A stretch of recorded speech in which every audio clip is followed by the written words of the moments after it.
नमस्कार दोस्तों, मैं कपिल वर्मा द वायरल से। इस समय हम जो खड़े हैं उस स्कूल का नाम है शासकीय प्राथमिक शाला कोंडरा टोला, विकासखंड मंडला, जिला मंडला। इसका स्थापना वर्ष है 1993।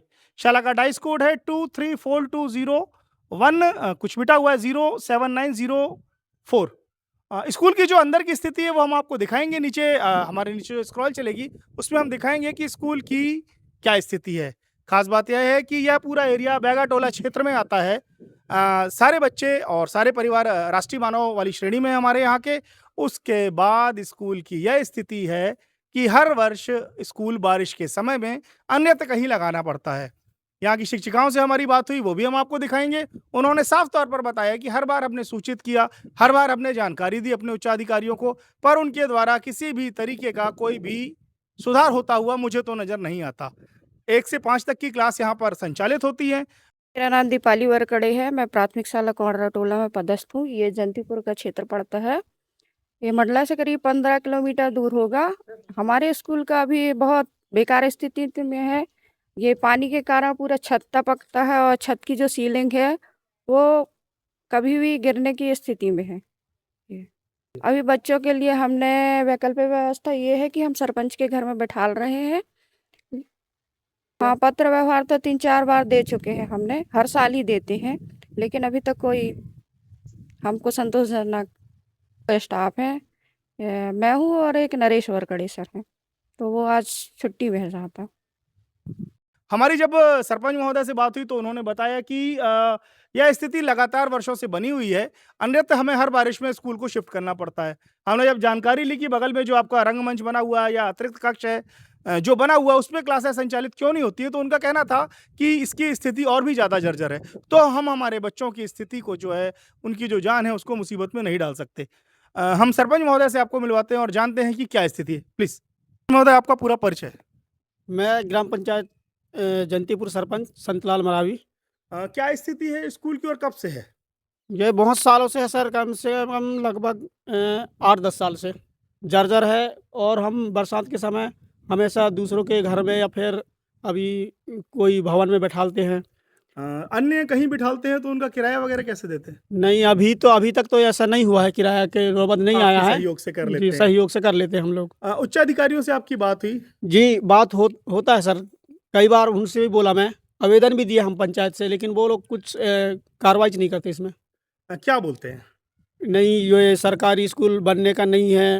अब बच्चों को वहाँ क्या बोलते हैं फुलसागर पहुँचाओ। अब इतने दूर कैसे पहुँचाएं सर, अनुसूचित जनजाति से। इनके बैगा लिए तो में। विशेष सुविधा होनी चाहिए, बैगा जी, परिवार है पूरे। जी। तो उन सुविधाओं के लिए क्या व्यवस्था है यहाँ पर? अब हम सरकार से यही निवेदन करते हैं कि जल्द से जल्द भवन बनवाया जाए और बच्चे अच्छा शिक्षा पाएँ। बहुत बहुत धन्यवाद आपका। शिक्षा जो हमारा विभाग है उसमें विशेषज्ञ एसपी तिवारी जी का काफ़ी दखल रहता है। तिवारी जी, इस स्कूल से संबंधित क्या जानकारी हमने कलेक्ट की है? जैसा मेरे को जानकारी 1993 के ये भवन है और करीब 8-10 साल से ये जर्जर की स्थिति बनी हुई है, और इस बार इसमें तो ये स्थिति है कि बच्चे बैठ नहीं पा रहे हैं, क्योंकि जो छप्पर लेंटर है, लेंटर का नीचे का पोर्शन है वो गिर रहा है। और इस वजह से सरपंच और स्कूल प्रबंधन ने ये निर्णय लिया कि अगर मान लो कभी खुदा न खास्ता कोई बच्चे हताहत हो जाते हैं तो दिक्कत होगी, इसलिए उन्होंने एक सरपंच के घर में अभी लगाना शुरू कर दिया। अगर हम बात करें बाजू में सामुदायिक भवन है तो उसकी स्थिति इससे भी जर्जर है। और सब मुख्य जिम्मेदार कौन होगा इस पे?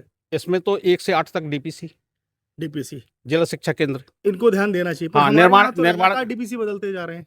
हाँ, ये बात सही है। अभी नई डीपीसी आए हैं, अब वो देखो, ये अब बताएं उनको क्या करते हैं वो आगे आपकी समझ में उनसे आए। बीच में चर्चा भी हुई थी कुछ हाँ, स्कूलों हाँ, को लेकर? भवन ने आश्वासन दिया था कि मॉनिटरिंग करूँगा और जितना बन सकेगा मैं करूँगा।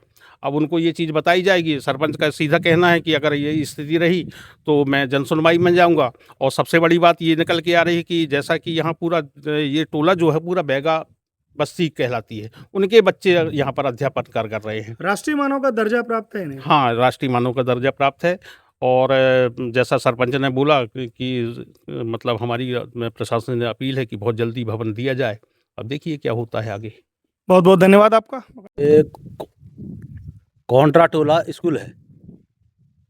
यहाँ स्कूल में बच्चों को पढ़ाने की स्थिति इतनी ही है, पानी टपक रहा है। तो हम क्या सोचे, अभी तत्काल में हम सरपंच के यहाँ बच्चों को बैठाल दिए हैं। वक्त आएगा तो सरपंच भी बोलेगा कि मेरे पास जगह नहीं है, तो रोड में बैठा के पढ़ाना पड़ेगा। रोड में बैठाने के बच्चों को सामुदायिक भवन भी जर्जर हो चुका है, उसमें पानी भर जाता है, क्या करें।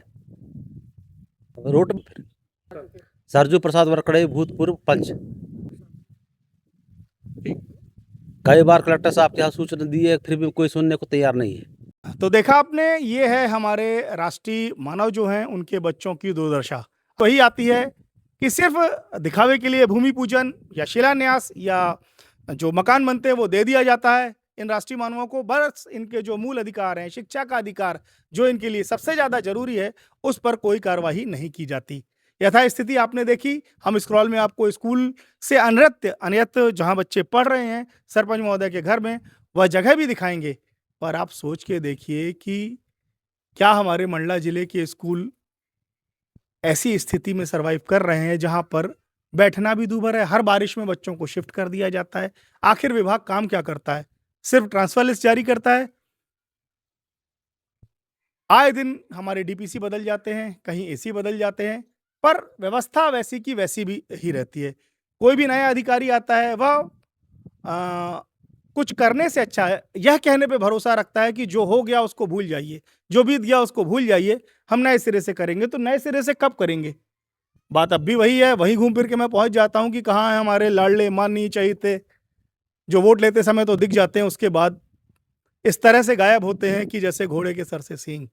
बहुत बहुत धन्यवाद आपका। मैं कपिल वर्मा, द वायरल, मंडला।